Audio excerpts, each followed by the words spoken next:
Hello po, my name is Jose Ledesma and today nandito po tayo para mag-interview sa isang businessman dito sa Sepels. Siya po yung may-ari dito ng Kuya Poy Siomai. Siya po pala si Kuya Poy. So, kailan niyo po, paano niyo po nasimulan yung Kuya Poy Siomai? Sinimulan ko yung siomai rice dahil buy and sell na ako nung una, pero mas kailangan ko yung daily income. Kaya ngayon, habang tambay ako nun, naisip kong mag-business food cart na pwedeng pagkakitaan habang nakatambay, gano'n. Kaya doon nagsimula yung Kuya Poy Siomai Rice. Kaya natawag sa akin Kuya Poy dahil nung nakatambay ako lagi, puro Kuya Poy ang tawag lagi sa akin. Kaya doon nagsimula. Poy, paano niyo po napalawang inyong impluwensya dito sa lugar natin? Impluwensya? Hindi ko... Basta maging mabait ka lang.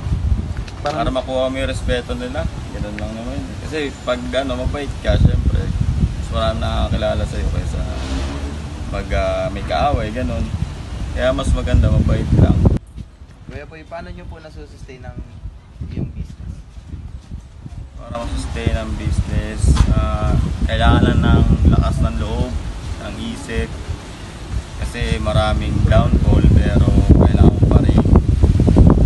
Kailangan mas matapang ang isip mo kaysa sa damdamin mo. Kasi pag madadala ka sa emosyon, yun yung unang magpapabagsak sa'yo. Kaya kailangan matapang at palawan yung isip at puso mo pag nag-business ka. At saka yun nga, isa lang sa sinasabi ko, pag napanghihinaan na ng loob, isa lang na iisip ko na hanggat may bumibili kahit isa o dalawa, tuloy lang.